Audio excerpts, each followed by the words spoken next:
Bom, boa noite, pessoal. Boa noite. Queria agradecer a presença de todos. Em especial, queria agradecer ao Paulo pelo aceite do convite.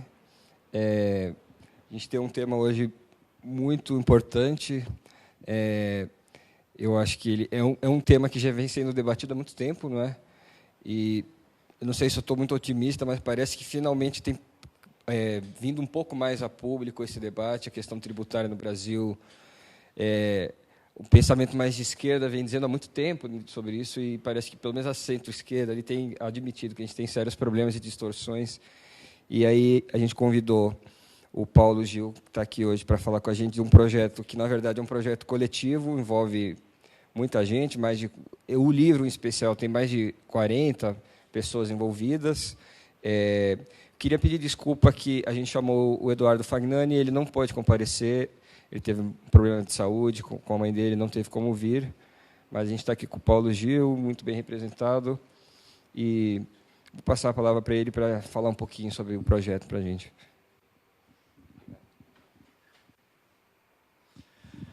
Bom, boa noite a todas as pessoas presentes. É um prazer vir aqui, conhecer esse espaço aqui maravilhoso. Eu não conhecia, tinha ouvido falar já. É um prazer discutir esse tema. É um tema que as pessoas acham árido, nós achamos apaixonante. E é muita honra substituir o Eduardo Fagnani. É uma pena, ele teve um problema pessoal, né? Mas nós estamos juntos nesse projeto. Claro, ele poderia falar com mais profundidade de algumas outras coisas. Nesse tema, a gente tem um acúmulo também que pode contribuir e discutir bem com vocês. Como disse o Felipe, esse tema entrou na pauta, né? E é um tema, o tema da tributação é um tema polêmico, porque ele traduz conflitos de classe, né? Ele embute conflitos de classe. É por isso que ele não aparece como deveria, né? Bom, sobre esse projeto, é o projeto Reforma Tributária Solidária, né? Esse livro aqui é bem pesado, que ele pede ele dá excesso de bagagem. Um dia que nós fizemos o seminário internacional, o projeto está construído da seguinte forma: duas entidades representativas de auditores fiscais, a ANFIP, dos fiscais da Receita Federal, associação, e a FENAFISCO, Federação do Fisco Estadual, tomaram essa iniciativa há mais de um ano atrás, de apresentar essas propostas agora. Vai ser apresentado em agosto, na verdade, já para ter sido apresentado, o cronograma inicial é maio, para os presidenciáveis. E a ideia é uma proposta que sirva de referência, né, para o movimento social, para o movimento popular, para os democratas, né, para os gestores públicos, uma proposta que seja discutida. Não é para ser a proposta pronta e acabada, uma panaceia, mas é dar esse pontapé inicial. Então, nós reunimos 40 especialistas de sindicatos. Eu, por exemplo, represento aqui o Instituto Justiça Fiscal, que tem alguns integrantes nesse grupo. Tem lá o pessoal do IPEA, tem gente da própria ANFIP, tem gente da Oxfam, do INESC, o instituto que estuda orçamento, da FESA, aquela fundação alemã, do COFECON, Conselho Federal de Economia. Eu tenho receio de esquecer alguém, né? Certamente estou esquecendo. Mas, enfim, eu lembrando, eu digo. Então, a ideia é fazer, né, uma síntese dessa discussão. Nós fizemos muitas reuniões. Foi lançado um documento com premissas no Congresso Nacional, teve grande repercussão. Teve um seminário internacional que aconteceu aqui há uns 15 dias atrás, com participantes de 14 países. Foi muito interessante. Foi lançado esse livro. Esse livro tem 39 artigos autorais. Então, não estão todos... aí o autoral é livre, não são todos na mesma linha, né? Mas a maioria deles segue uma concepção interessante, ter a pluralidade de visões também. Está disponível o livro inteiro, ou os artigos, na página da plataforma Política e Social. disponível para baixar na íntegra. E vai ter uma edição do livro também para as universidades e para quem quiser ter ele em papel. Vai ter o documento final ainda, em agosto, que vai ser, daí sim, vai ser uma proposta acordada por essas entidades que estão no projeto.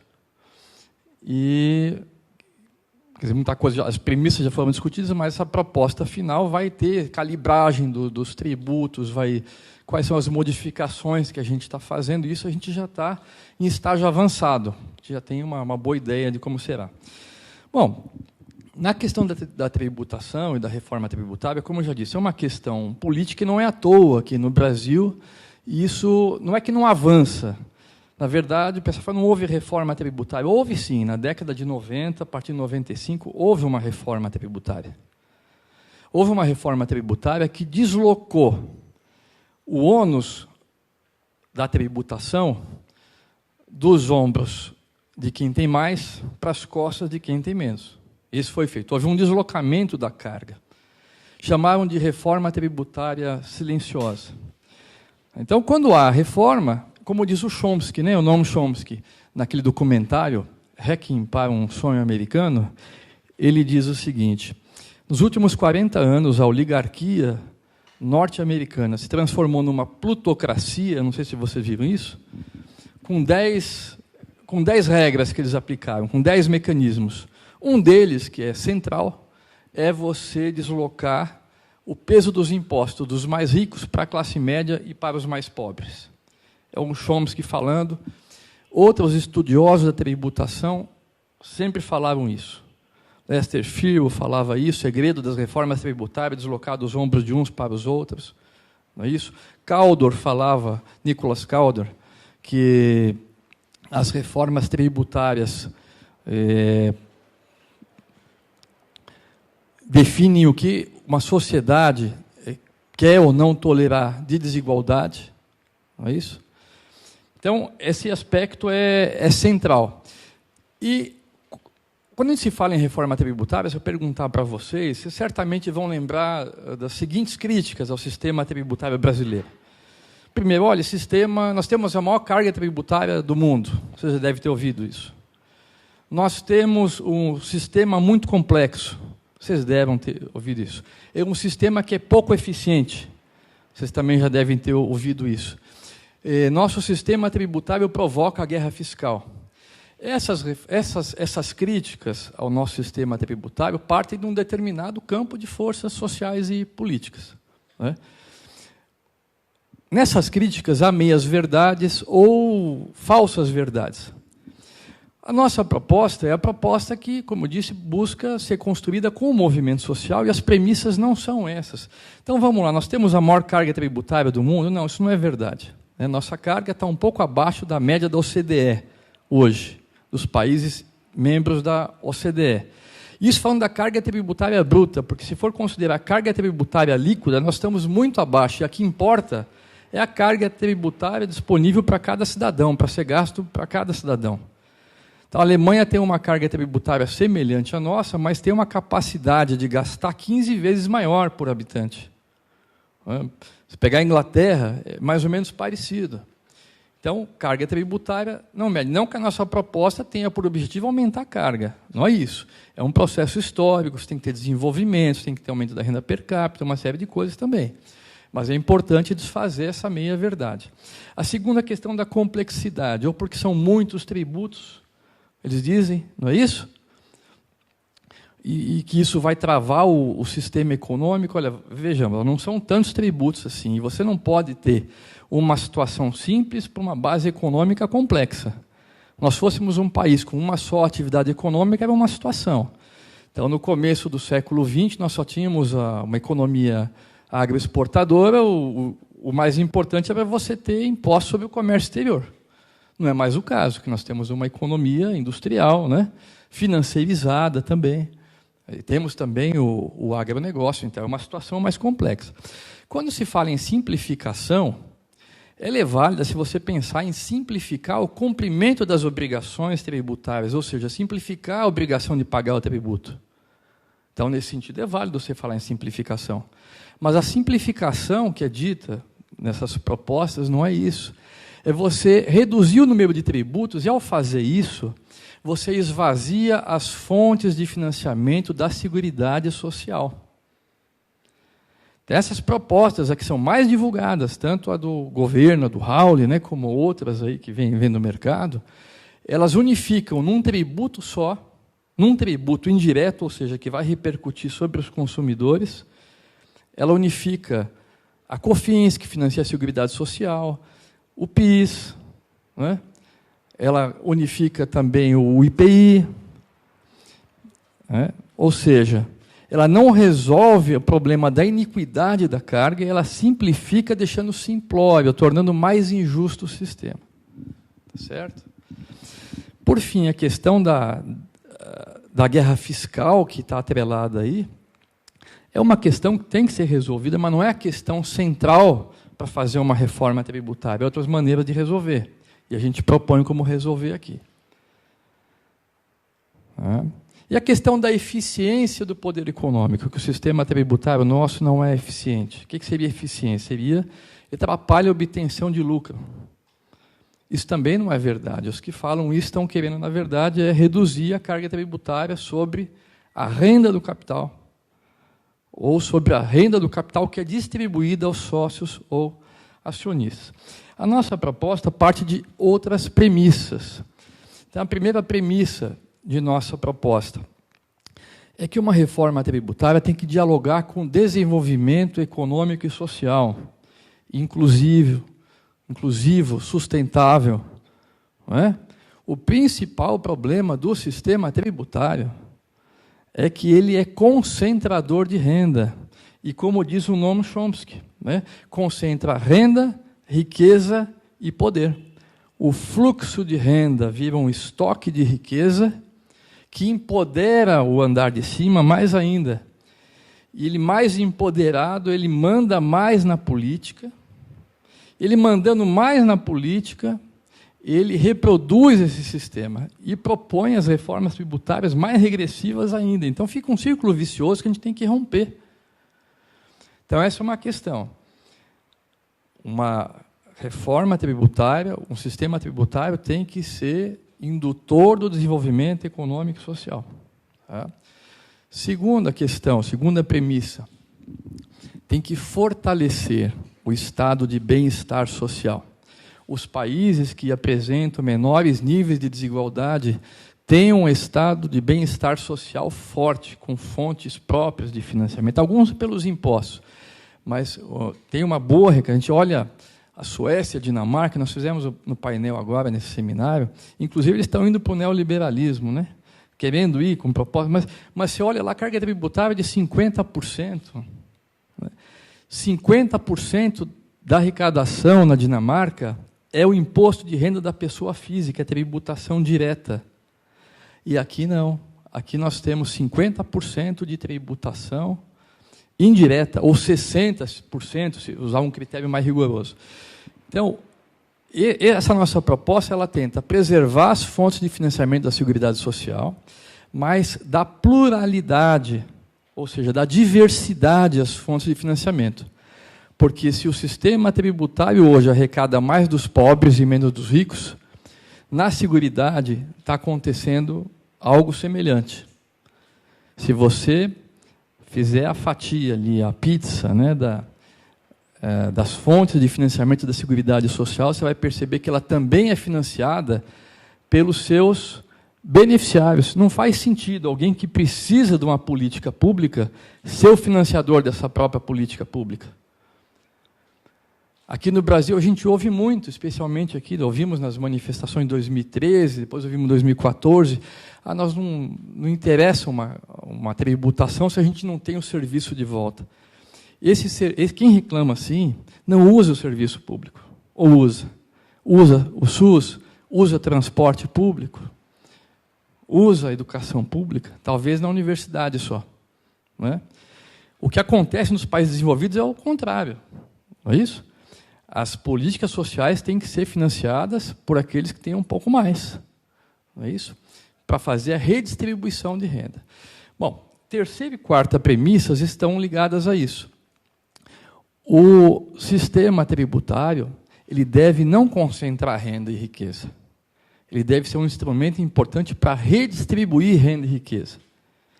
Então, aquilo que eu estava dizendo, hoje, se você for dividir, você tem lá, pelos critérios do OCDE, quase 50% da nossa carga incidindo sobre o consumo. O que quer dizer isso? São impostos e contribuições que incidem sobre bens e serviços consumidos, e aí os mais pobres consomem toda a sua renda. Tem alguns estudos que mostram que os mais pobres consomem mais de 100% da sua renda, se endividam para poder viver. E estão consumindo, ao consumirem, estão pagando uma carga altíssima de tributação. Não é? Em contrapartida, a renda do trabalho é razoavelmente pesada para os que ganham menos e leve para os que ganham mais, e a renda do capital, qual seja a tributação sobre juros, sobre lucros e dividendos, é muito baixa. Não sei se vocês sabem disso, acho que já devem ter ouvido falar, nós falamos disso desde 96, porque teve a reforma do imposto de renda em dezembro de 95, dia 26 de dezembro, saiu uma lei, 9.249, estabeleceu uma desoneração completa dos lucros e dividendos distribuídos. Os trabalhadores, então, eles informam o seu rendimento, se ele estiver obrigado a declarar, na ficha de rendimentos tributáveis. Os sócios e acionistas de empresas informam na ficha de rendimentos isentos. Vocês já viram essa discussão, eu acho. Não é? Ou seja, isso saiu na imprensa. Tá? Não estamos violando o sigilo fiscal de ninguém, a imprensa calculou. O Joesley, quando deu aquela confusão toda, os irmãos Batista, né? Joesley e Batista, a alíquota efetiva do imposto de renda dele foi 1%. Isso faz com que a curva de progressividade do imposto de renda seja assim um chapéu, uma curva de Gauss. Até 30, 40 salários mínimos, a alíquota efetiva, ou seja, a alíquota que de fato você acaba pagando, não aquela que está na tabela, divide o seu rendimento pelo que você paga, vai dar 12%. Mas, lá no final, para quem ganha 320 mil reais, ou 300 mil por mês, 320 salários mínimos por mês, é muito dinheiro, a alíquota efetiva média vai ser 5%. Mas ela é 5% porque aí tem gente que recebe também rendimentos de aplicações financeiras. No caso de alguém que recebe grande quantia de lucros, que é o caso dos grandes empresários, o lucro é isento da Silva, certo? Então, alta tributação do consumo, baixa tributação da renda do capital e baixa tributação do grande patrimônio. Como diz um jurista, Marco Aurélio Greco, ele fala isso em outro contexto, mas ele diz assim, olha, os mais ricos do Brasil, as classes proprietárias, elas veem o tributo, enxergam o tributo como algo agressivo, principalmente o tributo sobre o patrimônio. Se pensar que até 1930 não tinha eleição, até 1930 votava só quem tinha patrimônio, né, voto censitário. De 30 a 46 não teve eleição. Então, só a partir de 46 é que você tinha no parlamento, poderia ter, em tese, alguém que não tivesse patrimônio. E quem tem patrimônio estava no parlamento, não ia votar para se autotributar. Então, as nossas premissas também são fazer com que você aumente a tributação direta, ou seja, aumente a tributação das altas rendas e do grande patrimônio e diminua a tributação sobre o consumo. Uma outra premissa é você restabelecer um equilíbrio federativo, o que vai ao encontro daqueles que dizem que é preciso esvaziar a guerra fiscal entre os estados. Outra premissa é a tributação ambiental. É preciso tributar aqueles produtos nocivos ao meio ambiente, as atividades nocivas ao meio ambiente. Então, nós vamos contemplar isso também. mais uma premissa, o comércio exterior. O comércio exterior, desde a abertura neoliberal, ele seguiu aquela lógica de desregulamentação comercial, abertura comercial, né? E foi a abertura dos portos às nações amigas do final do século XX. Houve um rebaixamento geral das tarifas aduaneiras, houve um afrouxamento dos controles. A aduana, as alfândegas, né, elas passaram a ser vistas como instrumento de facilitação do comércio exterior, não como proteção da nação, proteção do parque de empregos, proteção da indústria nacional, proteção da saúde, porque a aduana é a pele do país, por ali, né? Então, nós propomos que a tributação do comércio exterior, o controle do comércio exterior, que é mais amplo que a tributação, volte a ter um papel importante para o desenvolvimento nacional.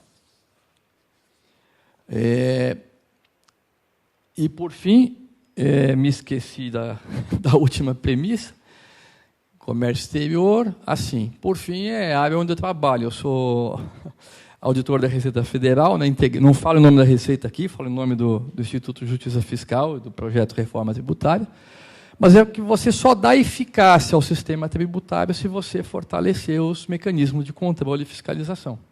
Se você combater os paraísos fiscais. Se você pensar que um produto, que o Brasil é por exemplo, o ferro, né, que um dos maiores importadores de ferro do Brasil é a Suíça, você vai ver que tem algo errado. A Suíça não consome o ferro vai para a China, né, mas sai com um preço menor do que deveria, pelo menos no papel, nos documentos, né, e o lucro vai ficar na Suíça, né, o lucro da operação, ou para outro paraíso fiscal. Então, o combate aos paraísos fiscais, o combate aos mecanismos de planejamento tributário. Diz, planejamento tributário é uma coisa que pode fazer, porque é uma brecha da legislação. Isso é conversa mole, né? Conversa para boi dormir. Na verdade, a maioria desses planejamentos são evasivos, ou abusivos, ou evasivos, e são fraudes mesmo, praticadas pelas grandes corporações. Então, essa é a nona premissa. Deu aqui os 21 minutos, eu acho que a gente podia abrir para discussão, se vocês quiserem perguntar algum aspecto em especial, né? O desenho da proposta está avançado, alguma coisa a gente pode adiantar, mas, por enquanto, muito obrigado.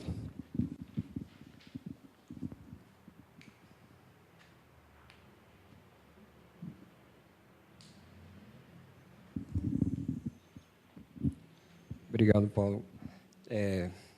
Alguém fazer uma questão?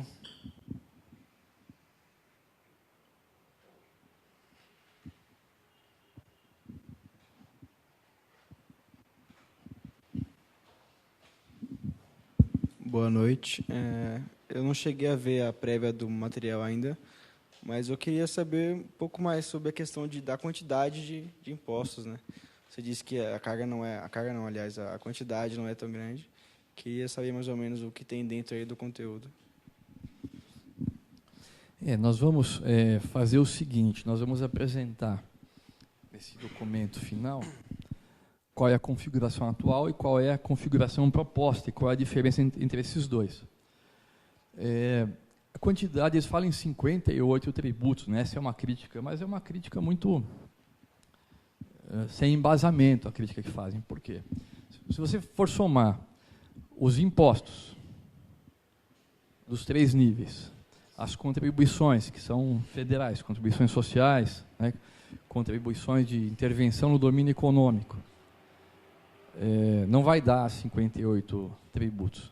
Na verdade, nessa conta, 58, 60, eles incluem taxas que são cobradas pela União, pelos diversos estados, pelo Distrito Federal, pelos municípios. Então, se a gente for procurar, você vai ver a taxa que é cobrada em cada... Porque a taxa só paga quem vai usar aquele serviço, ou se aquele serviço estiver à disposição, né? Então, aí não é um debate assim tão honesto quando fazem isso, e usam esse argumento para tentar mostrar a complexidade do sistema. Agora, é verdade que o sistema tem algumas superposições nos tributos? É verdade. É verdade que tem alguns tributos de má qualidade? É verdade. Essas propostas que vêm do mercado não buscam, na verdade, não buscam resolver isso como eu mostrei, ou para resolver isso acabam com a seguridade. Algo que nós vamos, provavelmente vamos propor aqui, vamos fechar agora durante o mês de julho. Você tem para financiar a seguridade social, como eu disse, uma carga, uma incidência regressiva. Você tem a COFINS, que é o tributo que representa mais, você tem o PIS, que também é um tributo indireto, você tem a contribuição social sobre o lucro líquido e mais alguns itens menores, mas esses são os mais representativos. Nós vamos propor que a COFINS e o PIS sejam unificados. Podem ser, por exemplo, numa contribuição só, que fosse sobre valor agregado, como falam. Falam do IVA moderno, tem várias propostas. IVA seria imposto sobre valor agregado.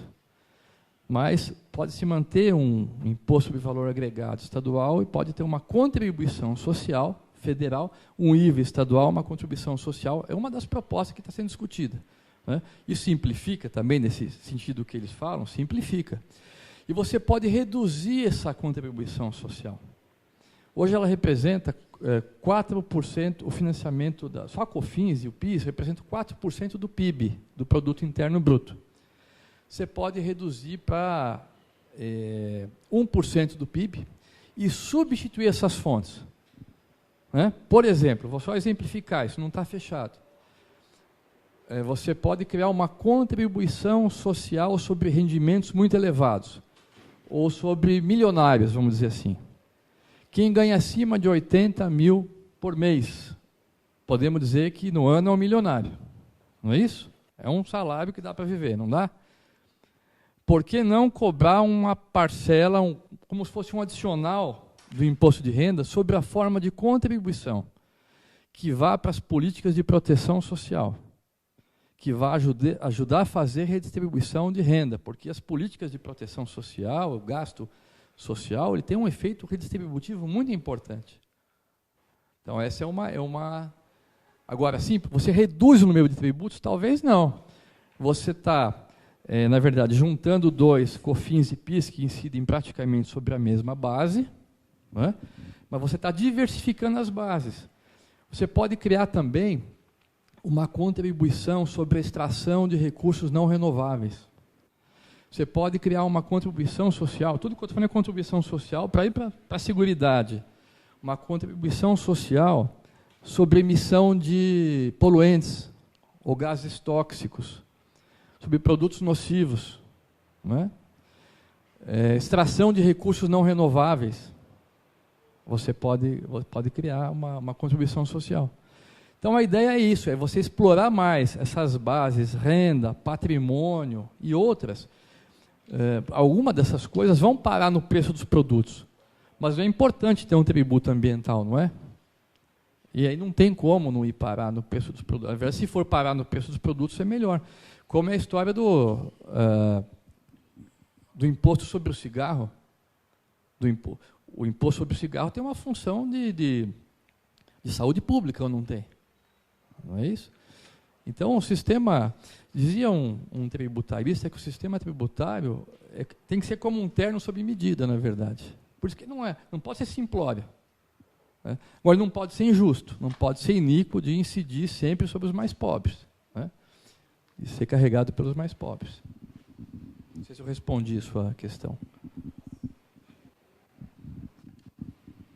Bom, boa noite.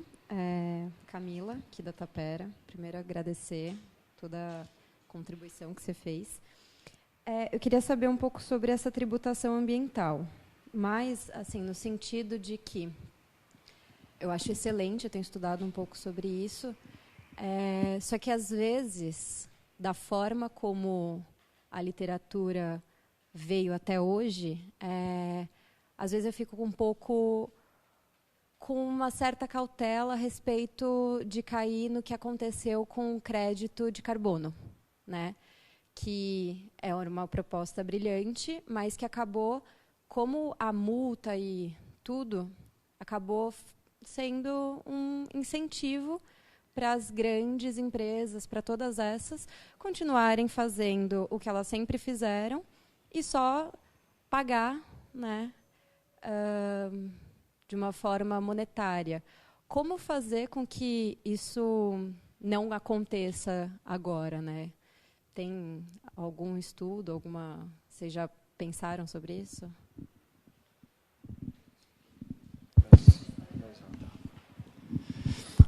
Camila, na verdade, nós estamos no começo dessa discussão também. Tem que tomar esses cuidados todos, o que você diz é verdade. Essa tributação não pode servir para reparar os danos já. Né? Então, ou seja, já que a empresa está pagando, ela pode destruir, fazer o que ela quiser, destruir o meio ambiente, não pode servir para isso. Mas não tem, não. Eu acho que é uma proposta aí mais geral, porque é um tributo novo para nós. No painel, no seminário internacional, houve um painel sobre tributação ambiental e as formas de tributação que tem no mundo, mas foi só um panorama mais geral. E aí não adianta a gente, de fato, pegar uma receita de outro país e aplicar aqui. Tem que ver as nossas especificidades, temos que tomar esse cuidado. Mas, sendo assim, bem franco com você, isso não tem um desenho assim muito bem definido. É um começo de discussão, sabendo que tem essas premissas todas, né? Mas foi bom você lembrar isso. Não pode ser cobrado, não pode ser uma tributação que sirva como reparação dos danos já efetuados, e assim eu posso explorar o que eu quiser. Ela tem que impedir a destruição do meio ambiente, criar uma sociedade melhor, como todos os tributos que nós estamos propondo. Quando a gente fala da tributação do patrimônio e da renda, isso já tem uma história nos países de século, então é mais fácil a gente falar. Então, essa novidade não tem nenhuma outra proposta, e a gente também vai ter que discutir isso mais profundamente. Inclusive, você pode ajudar a fazer a proposta, a entrar na discussão. Obrigado. Mais alguém fazer uma questão?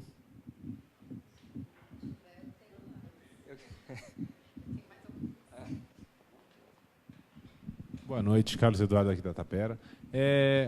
O que você acha aqui que vocês estão enxergando sobre a possibilidade de cobrar imposto sobre herança? Olha, E qual seria também a alíquota, se vocês pensaram, e com relação ao padrão internacional? Como eu disse, fazer uma ressalva geral para toda e qualquer resposta, né? Nós vamos fazer uma reunião com as entidades, vamos fechar essa calimbragem toda, isso tudo que eu estou falando, né? Eu acho que vai mais ou menos por aí, é um sentimento, né? Então, algumas coisas podem ficar até como opinião pessoal, considerando tudo que a gente já discutiu, o estágio dos nossos documentos. Pelo nosso diagnóstico, e nós fizemos muitas comparações internacionais, o Piketty fez dados importantes sobre vários países, mas especialmente 4, França, Alemanha, Estados Unidos e Inglaterra, né? Ele mostra que houve alíquota de 70% sobre herança. Os países liberais usavam, como ele diz, tributação confiscatória. Ele chama assim de confiscatória. Era sobre heranças e era sobre altos rendimentos. Quem criou isso foram os anglo-saxões, sociedades liberais. Construíram o seu estado de bem-estar social, cada um a seu modo, né?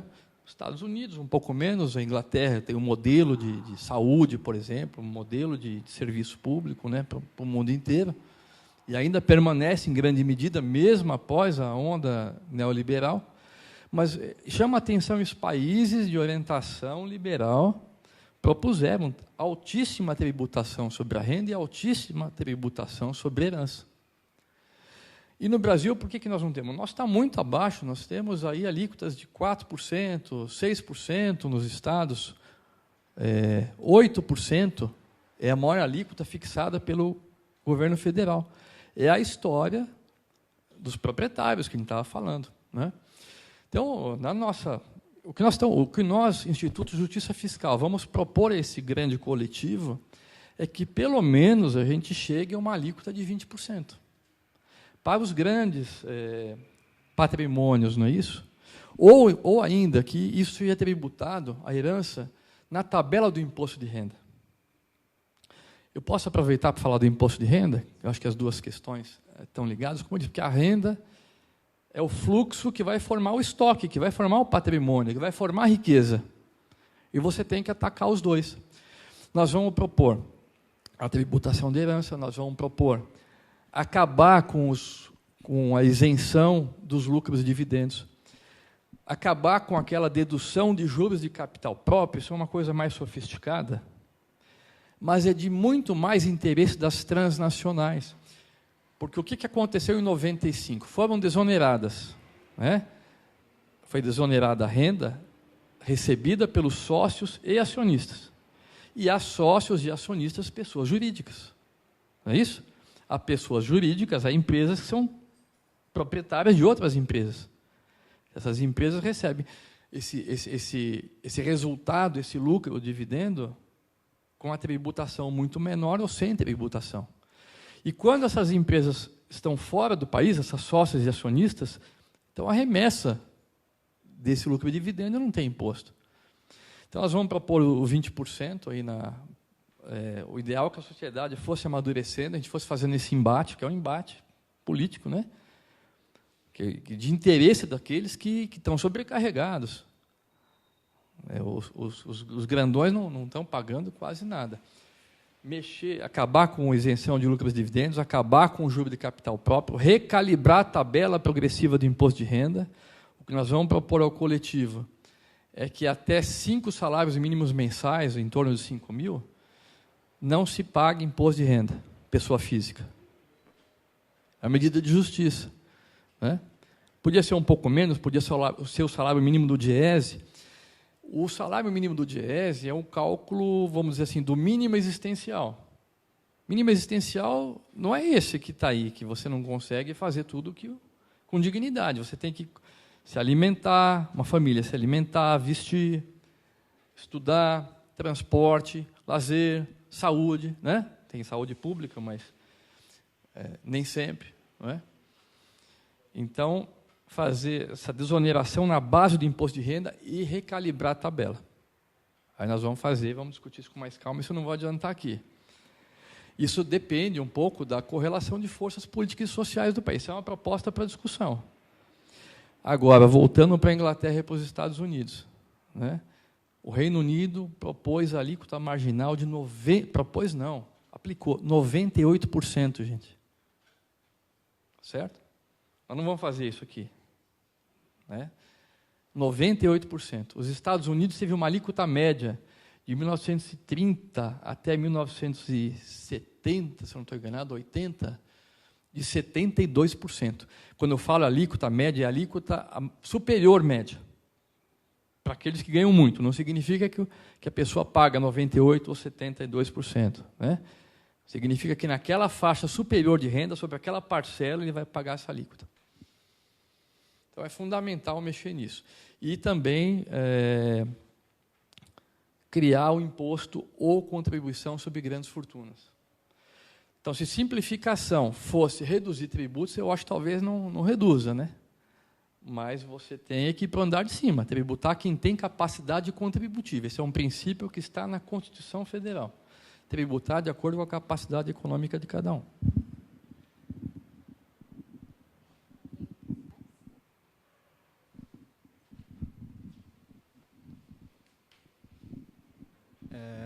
Vocês levaram como base a renda atual sobre o quanto de tributo, por exemplo, quanto é arrecadado para fazer uma proposta, por exemplo, a gente arrecada 500 bilhões. Vocês pensaram num modelo que arrecade o mesmo ou indifere? E uma outra, você chegou a comentar da questão de 5 salários mínimos, né? O Lula, até então, antes de ser preso, estava propondo isentar até, eu acho que 5 mil de salário o imposto de renda. Você acha que é importante primeiro, você acha que algum candidato já tem uma visão assim melhor distribuída sobre a reforma tributária e você acha o que é necessário para começar a amadurecer ainda mais essa ideia? Você acha que um candidato tem que propor isso, o debate tem que vir como para a população, para poder amadurecer e a elite parar de enganar, de fazer a gente engolir isso? Boas perguntas. Com relação aos números, né, ou às simulações, nós estávamos fechando aqui hoje, né, parei um pouco para vir para cá, junto com mais um dos nossos colegas, tentando fechar isso. A premissa é de que a gente mantenha mais ou menos o mesmo patamar de carga. É uma premissa para esse momento, considerado também o contexto político. Talvez o Brasil precisasse, sim, um aumento de carga tributária, como diz, per capita, para se desenvolver. Todos os países, você olha lá,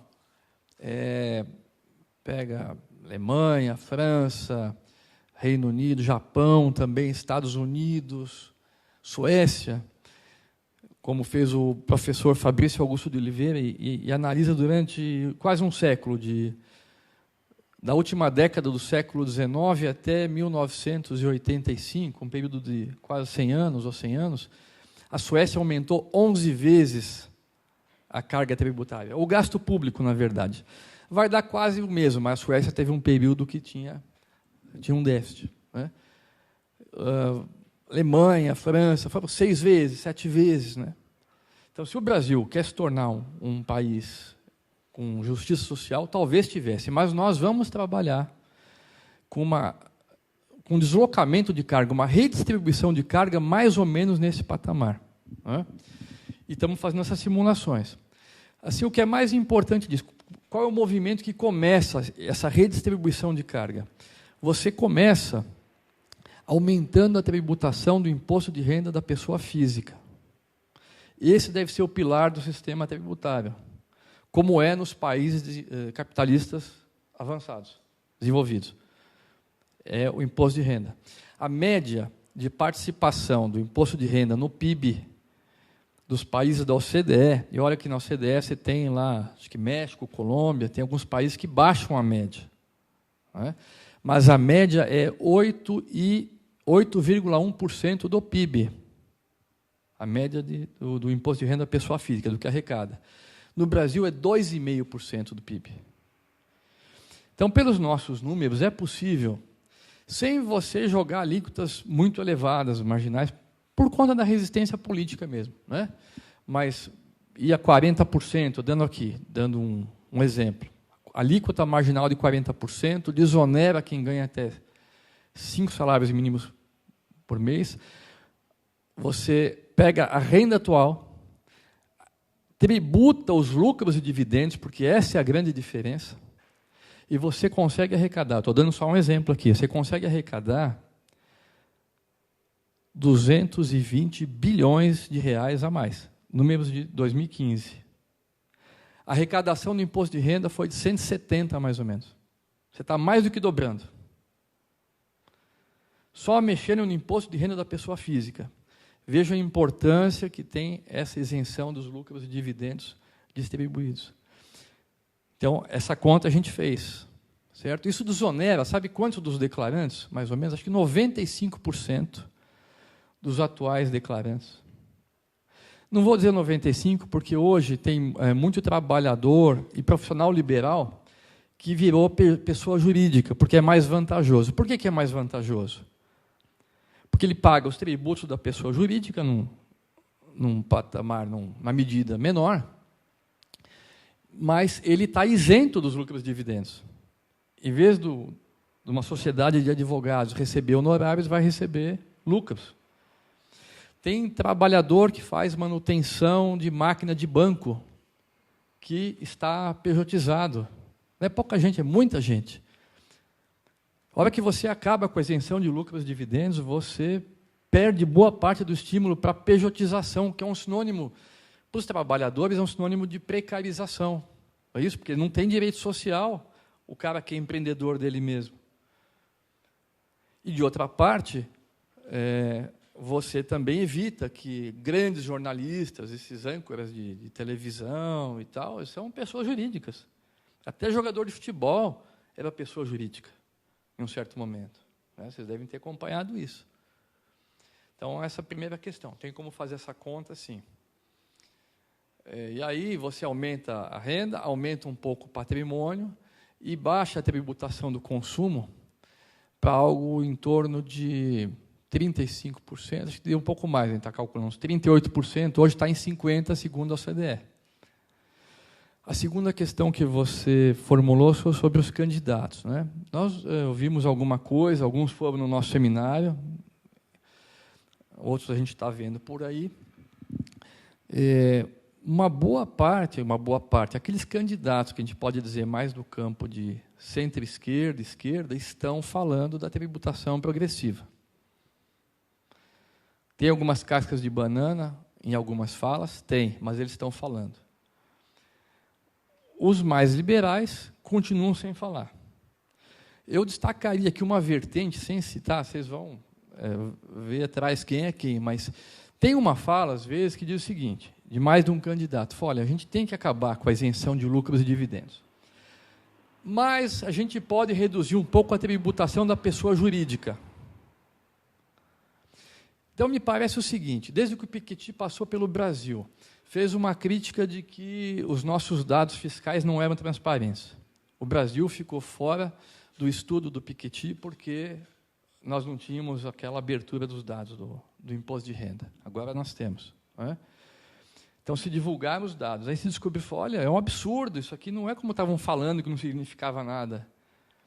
A renúncia fiscal calculada para 2015 e aplicada essa tabela agora, que vai só até 27,5, era de uns 100 bilhões de reais, se você considerar todos os efeitos. Juro de capital próprio, remessa para o exterior, a isenção em si. É muito dinheiro. Se você tira isso e recalibra, tira a isenção e recalibra, vai para os, né, pode ir para os 220 bilhões. Então, com isso, assim, você falar que não vai acabar com lucros, e os argumentos eram assim, não, mas a empresa já pagou. Então, se vocês quiserem explorar um pouco dessa coisa, a gente pode explorar, mas os argumentos não são argumentos viáveis ou corretos. Né? Mas, então, o outro argumento agora é assim, então a gente resolve isso, mas a tributação das pessoas jurídicas no Brasil é muito alta. E o mundo inteiro está rebaixando. Então, com relação a isso, a gente tem que tomar cuidado. Que não é verdade. Olha só, existe... Com as ondas neoliberais, houve um rebaixamento da tributação, das alíquotas sobre os lucros, das taxas, vamos dizer, dos percentuais, houve. Isso iniciou mais ou menos quando países do leste europeu vieram para o capitalismo, né? Com a desintegração da União Soviética. Então, esses países, para atrair investimentos, supostamente para isso, eles começaram a provocar uma guerra fiscal internacional e rebaixar seus níveis de tributação. Não aconteceu isso na mesma medida dos demais países. Agora, o argumento de atrair investimento, vamos pensar o seguinte, se a gente reduzir a tributação sobre os lucros e eu atraio mais investimento, essa também é a batida neoliberal. Pode ser que sim, pode ser que não. Se você tiver um mercado consumidor com 200 milhões de pessoas, será que essa variável é tão importante? Bom, segundo, a nossa alíquota nominal, a alíquota que está prevista em lei, ela está elevada? Olha, ela está mais ou menos no nível dos países da OCDE. Mas a alíquota que importa é a efetiva, é o que as empresas pagam de fato. E aí o Brasil está bem abaixo. Está bem abaixo. Então, é isso. Eu diria isso. Agora eu acho que as candidaturas mais à esquerda estão levantando essa bandeira.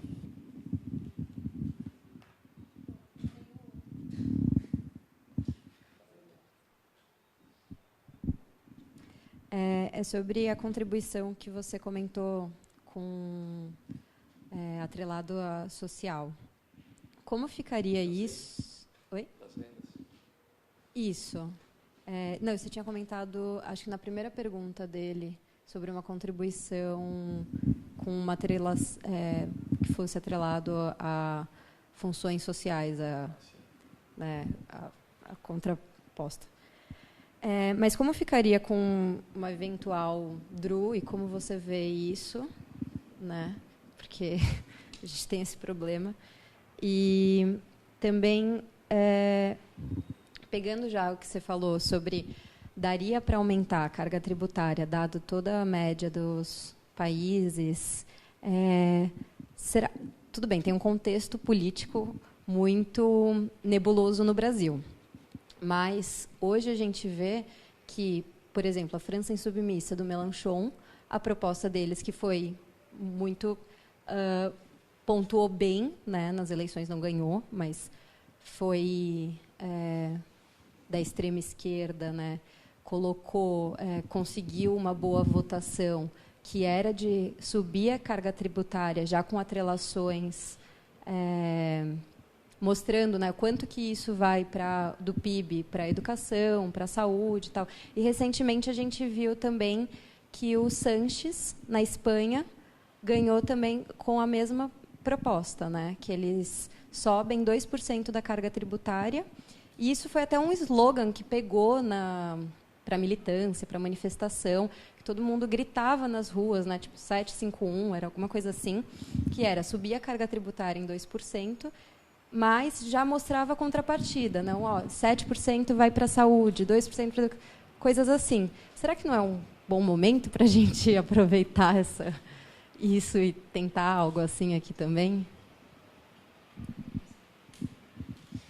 Bom, a minha opinião pessoal é a mesma que você tem.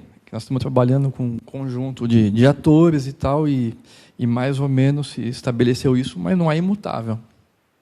Depende da conversa com outros atores, com o movimento social, com o movimento sindical. Eu tenho clareza que a gente só se desenvolve com aumento de carga. E se isso o pessoal avalia que nesse contexto político está difícil e tudo, porque a batida ideológica é muito forte, né? A gente fala em acabar com a isenção de lucros, e eles falam, vocês querem aumentar a carga tributária? Não, sim, sobre os que não pagam, né? Porque a carga tributária você tem que dividir, qual é de cada um, não é isso? Então, isso é verdade. Agora, eu concordo com você.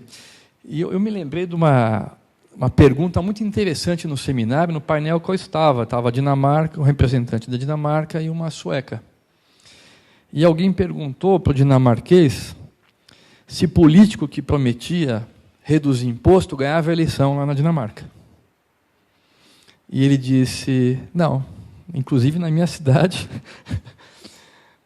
o prefeito, o político local ganhou a eleição dizendo que ele ia aumentar um gasto público e, para isso, ele ia ter que aumentar o tributo. E as pessoas sabem que é assim que funciona. Porque tem uma carga ideológica enorme. A população não discute essa questão. Agora, nessa crise fiscal enorme, nessa crise política enorme, nós estamos discutindo e o assunto entrou. Eu estava dizendo para o Felipe, antes de começar, faz 23 anos que a gente fala que a renda do capital não paga imposto. Eu acho que caberia, sim. Caberia a gente jogar o imposto de renda, porque se a gente joga o imposto de renda na média da OCDE mesmo, por exemplo, né? A alíquota não vai poder ser 40%, vai ser 50%. Mas aí é a opinião minha, né?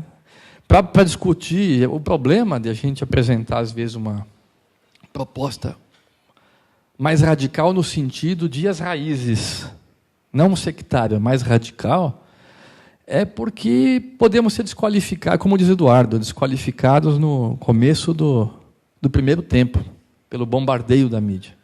É isso. A gente quer uma proposta que dialogue. A proposta é uma proposta para discutir, nós não estamos no governo. Não é? Mas é isso. Agora, eu acho que essas coisas alteram a correlação de forças também. Elas instrumentalizam a luta pelas mudanças. Porque o que eles fizeram? Eles fizeram uma reforma tributária às avessas aí, de 2 anos para cá, com a PEC 95. Você busca reduzir o gasto público em 40%, mais ou menos. Aliás, não reduz o gasto financeiro, é só o gasto não financeiro. E aí, como eu ouvi hoje alguém falar, um desses políticos, um cara do governo, acho que uma entrevista, foi o ministro do Planejamento, alguém assim, falou assim, olha, não precisa aumentar tributo, na verdade, a gente não pode gastar. Não é isso? Eles inverteram a coisa. O rabo está balançando o cachorro.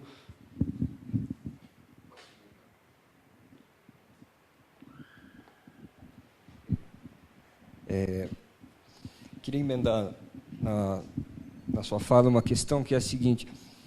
Bom, a gente sabe que discutir tributação é uma questão política e de conflitos, não é?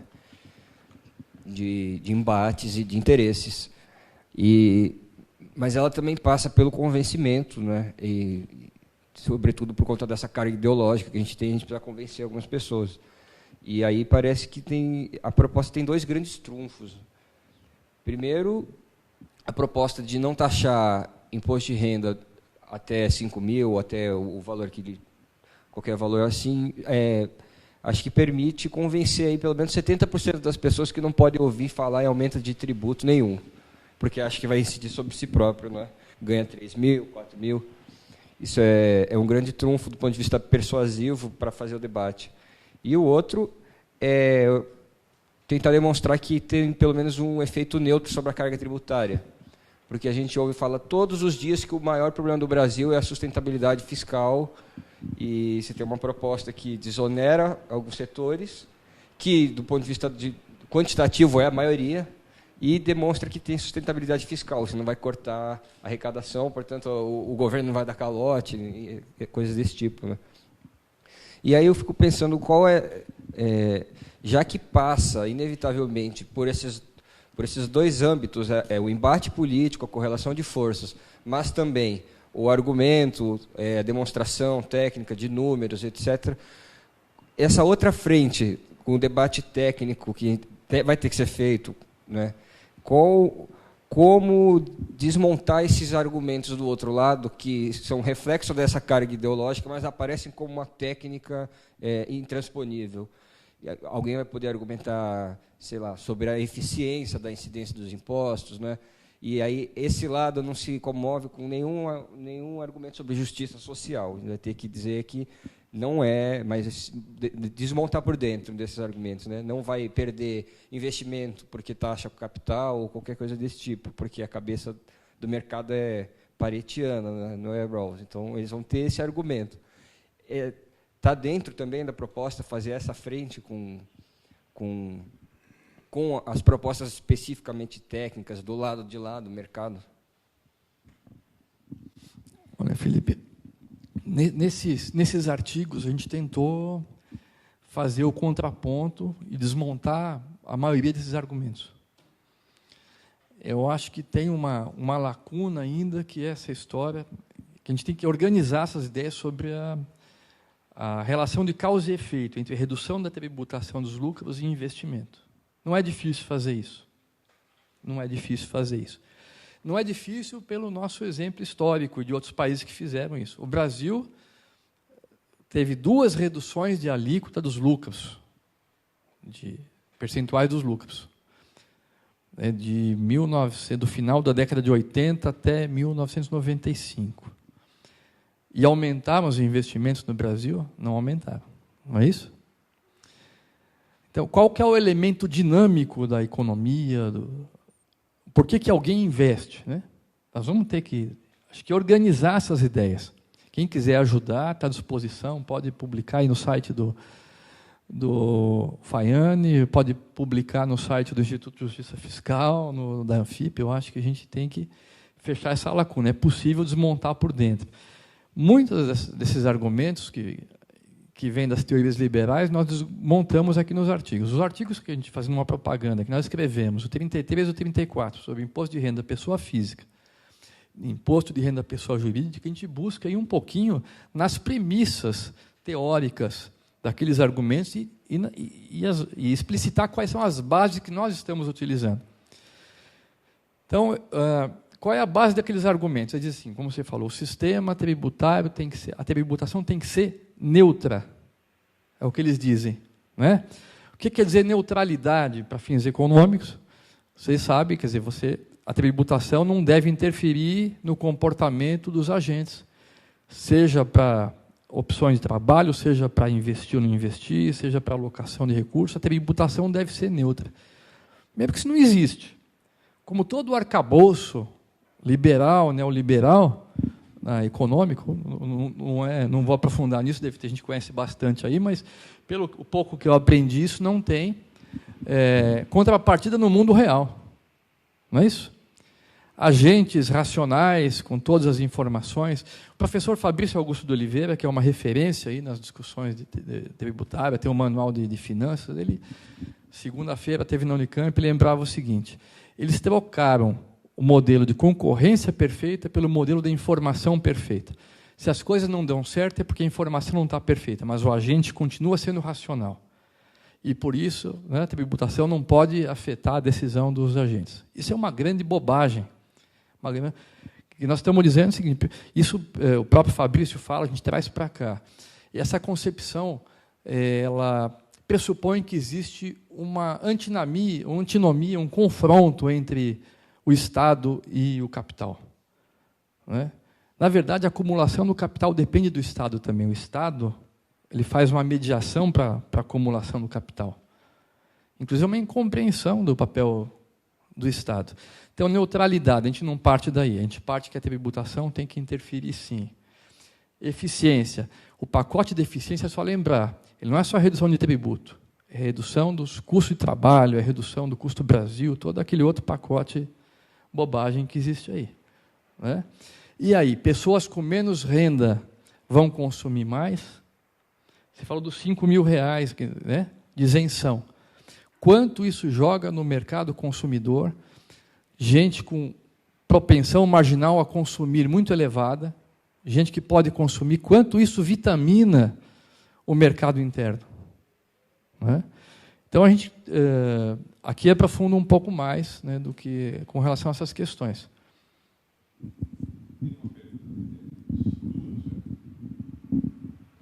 Pode ir. Bem, bom, são duas perguntas. Vou fazer a primeira, depois responde e faz a próxima. Carlos Dias Freitas pergunta: Paulo, a contribuição de melhoria é uma cobrança que tem um impacto de justiça tributária, mas o Estado negligencia. Vocês têm algum cálculo a respeito do impacto sobre a arrecadação? E, na sua proposta, ela é considerada a contribuição de melhoria? Nós, no começo das nossas discussões, alguém levantou a questão das contribuições de melhoria, né, que são cobradas em virtude da valorização dos imóveis. Mas há um histórico de litígios judiciais sobre isso, é muito difícil cobrar, seria justo, sim. Então, nós acabamos não discutindo. Não sei se é um problema. Você tem razão em falar que ela é um tributo que propicia a justiça fiscal. Mas nós acabamos abandonando no início. Mas se tiver algum trabalho, algum artigo, alguma coisa, mande também, a gente tem que, talvez tivesse que olhar com mais consideração para a contribuição de melhoria. E também, Bruno Pimenta, perguntas. Sempre quando se fala sobre taxar dividendos, sempre ocorre do chamado mercado o discurso sobre a fuga de capitais. Isso, na sua opinião, é verdadeiro? Outra questão seria em relação aos paraísos fiscais. O que deveria ser feito nesse caso? Simplesmente impedir as pessoas de mandar o dinheiro para fora do país? Haja visto o estoque de mais de 500 bilhões fora do país. Bom, com relação aos dividendos, a tributar novamente os dividendos, nós ouvimos esse argumento muitas vezes. Vai ter fuga, e olha, de gente bem importante aí, na formulação das políticas tributárias. Vai haver fuga de capital. Mas qual é o capital que tem mais mobilidade, que vai e que vem? É o capital industrial, ou é esse capital financeiro, ou é o dos derivativos? Qual é o que vai e que vem? E esse tem ciclos, né? Esse não é por... Aliás, o período que o Brasil adotou algum controle de capitais, que foi no governo Dilma, parece que foi no governo Lula, né? Você que estudou isso, Felipe? Não sei se está olhando. O Manteiga também adotou alguma coisa. Ele tem efeitos positivos, né? Então, não tem isso de fugir. Nenhuma dessas grandes transnacionais vai abandonar um mercado consumidor disputadíssimo para deixar para o concorrente. Isso, eu não consigo ver lógica nesse... assim que a gente responde. Mas, de fato, é muito repetido esse argumento. A segunda questão, perdão, do Bruno? Sim, dos paraísos fiscais. Olha, queria simplesmente impedir. Grande parte dessas transferências são feitas pelas empresas. e por meio de operações comerciais, com subfaturamento na exportação, com superfaturamento na importação. É assim que o dinheiro vai para os paraísos fiscais.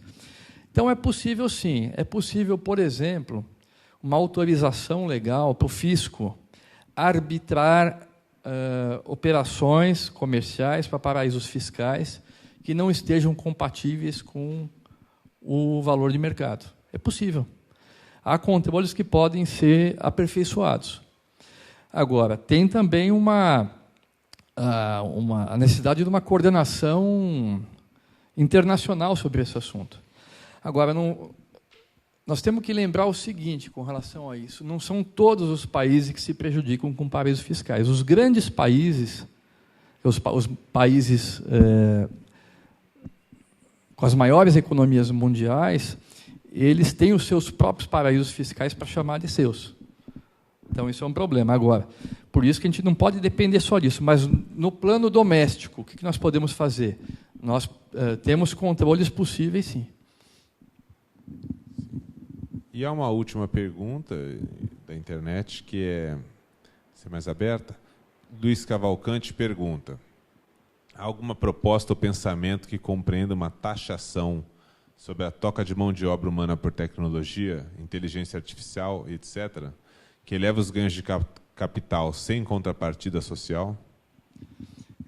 Nós discutimos isso também. Há uma tendência no mundo todo de uma menor formalização da força de trabalho, não é isso? Maior precarização, fragmentação, deslocalização. As plantas industriais são deslocadas, relocalizadas, né? Tem agora, fala da Revolução 4.0, isso tudo tende a aumentar o desemprego estrutural. Então, aí tem dois problemas, né? Um problema é você encontrar renda para todo mundo, né? Não é o propósito desse trabalho, mas a gente tem que pensar. Por isso que faz sentido se pensar em rendas básicas, em formas de oferir renda, sem que você esteja necessariamente vinculado a um trabalho. Porque não vai ter trabalho para todo mundo, não vai ter ocupação para todo mundo, não vai ter emprego para todo mundo. O professor Márcio Postman lembra de vez em quando, eu não sei se o cálculo é preciso, mas não importa, ele falou: olha, se nós trabalhássemos 3 dias por semana, 4 horas por dia, né, todos no mundo, nós produziríamos a mesma coisa, a mesma quantidade de bens e serviços, né? Se não é isso, é quase isso. Então, tem um desemprego estrutural. Nós temos que pensar em como arrumar renda e temos que pensar como financiar a Seguridade Social, como financiar a proteção social. E o financiamento da Seguridade, além de PIS, COFINS, contribuição social sobre o lucro líquido, tem também a contribuição sobre a folha de salários, que tem um peso grande. Então, nós vamos apontar isso no trabalho, não temos já uma proposta, mas nós temos que ir transitando dessa forma de tributação para uma outra. Quais são as alternativas? Por exemplo, uma tributação maior da contribuição social sobre o lucro líquido. A contribuição social sobre o lucro líquido pode ter alíquotas diferentes de acordo com a atividade econômica. Hoje já tem para bancos uma alíquota maior. Ela pode ser bem maior. Nós estamos propondo, isso vai para o trabalho, essa questão, uma modulação da contribuição social sobre o lucro líquido de forma a que a alíquota seja maior para os setores que usam tecnologia intensiva, tem que ter um investimento também, mas que desempregam, né? Ou que precarizam. Isso é possível fazer também. E nós contemplamos. Agora, o desenho todo, como é que a gente vai fazer essa transição da folha de salários? É uma coisa para a gente pensar.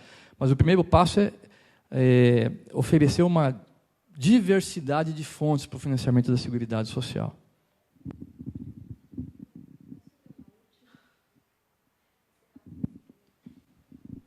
É uma última. Não, é que sempre que fala em taxar lucros e dividendos, é muito engraçado que vira o mercado, né, como uma força metafísica, né? Ele vira totalmente concreto e o mercado se assusta e vai ter fuga de capital e tudo isso, sendo que todo esse capital que iria para fora é um capital extremamente especulativo, que só traz volatilidade para a nossa moeda e que é muito mais problemático. Dando uma folheada antes de começar no material de vocês, eu vi que uma parte do Ladislau ele vai falar sobre uma possível taxa Tobin.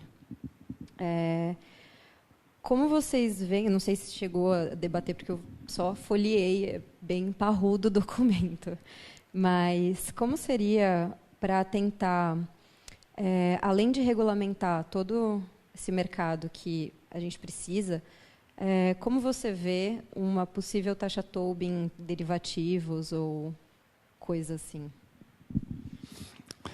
Aí eu também vou falar a minha opinião, nós vamos fechar isso nessas reuniões, qual vai ser a configuração final da proposta. Mas nos artigos aqui saiu essa proposta, eu vejo com bons olhos uma taxa como a taxa Tobin. Aqui no Brasil, nós temos uma experiência que foi, em certo sentido, inédita de convivência de um imposto sobre transações financeiras de caráter regulatório, que é o IOF, e que pode ser utilizado para controle de capitais em alguma medida, né, com um tributo de caráter arrecadatório e que permitia a fiscalização, um certo rastreamento dos fluxos, que era a CPMF. Então, aqui saiu a proposta do IOF, uma utilização mais ativa do IOF, saiu essa proposta do Ladislau também, e saiu a proposta de uma contribuição social sobre movimentação financeira. Em vez de CPMF, que era provisória, seria CSMF, com uma alíquota menor, de 0,20, e vinculada também ao financiamento da Seguridade Social. A questão dos derivativos mereceria um estudo mais aprofundado. Não é uma questão simples, o estrago que ele pode fazer numa economia. Mas isso passa por mais regulamentação. O Brasil tem alguma, mas eu ouvi a discussão sobre isso, também não é a minha especialidade. Mas seria importantíssimo tratar isso.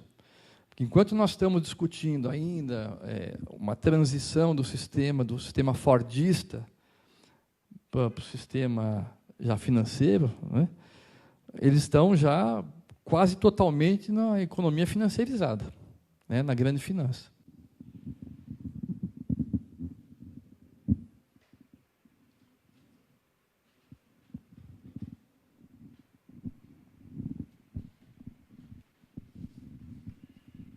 Ainda sobre a questão dos dividendos, mas um pouco mais amplo, assim, numa maior taxação do pessoal com mais renda, vocês chegaram a calcular algum tipo de fuga em algum estudo, ou vocês não consideraram, acharam que era algo muito especulativo, assim? E a segunda é sobre a nova arrecadação, por exemplo, algum imposto alguma coisa ambiental, alguns novos impostos que possam realmente vir a coisas sociais. Eles são lastreados, vamos dizer, tem alguma obrigação de serem utilizadas essas rendas realmente para ações sociais? Ou apenas vai em direção à renda do governo e, por exemplo, eles poderiam utilizar para a diminuição do déficit, alguma coisa assim? Perdão. Você me lembrou da DRU, eu acho que foi, não sei se foi o Bruno ou o Luiz, alguém perguntou da DRU, a Camila, desculpa. Não, a gente vai propor o fim da desvinculação. A desvinculação ela faz tábula rasa do arcabouço constitucional, né? Os constituintes, desculpa só lembrar, porque a tua pergunta me lembrou isso. Enfim, o constituinte ele optou por preservar os recursos da Seguridade, criar o que se chama de autarquia constitucional. Os recursos dos trabalhadores estariam protegidos com fontes específicas. Então, aí, indo para a sua pergunta, quando a gente propõe criar contribuições sociais, é porque nós queremos que esse recurso seja destinado à Seguridade Social, e será obrigatoriamente, a menos que tenha, né, uma desvinculação de recursos da União, como acontece hoje, que era de 20%, hoje é de 30%. Aí não faz sentido você... Então, tem uma vinculação e tem uma desvinculação. Então, nós queremos acabar com a desvinculação e deixar a vinculação por meio dessas fontes. Então, quando a gente falou em contribuições novas, é o seguinte: você diminui a contribuição indireta que incide sobre o consumo, hoje seria COFINS e PIS, e cria uma contribuição social sobre valor agregado, cujo peso da arrecadação é muito menor, mas você cria outras fontes. Você aumenta a contribuição social sobre o lucro líquido de quem desemprega, do sistema financeiro.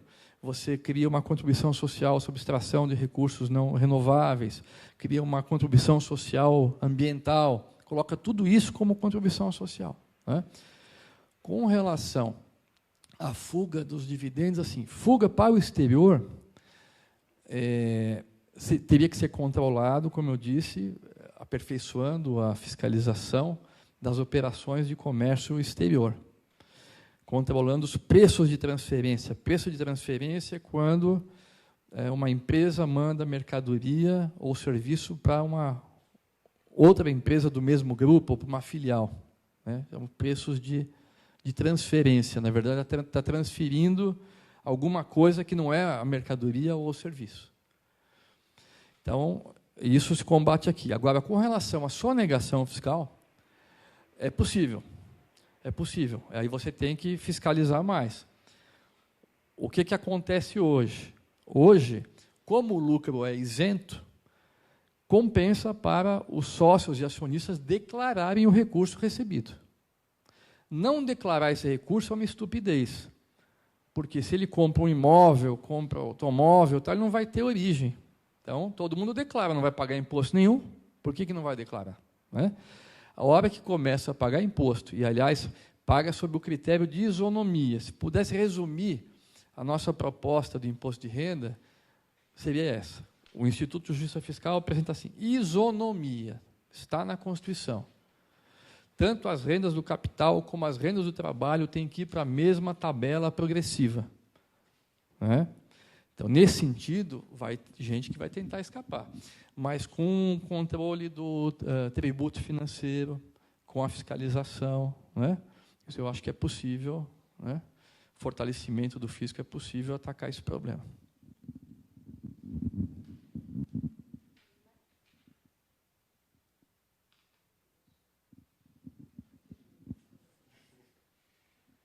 Só queria agradecer a presença.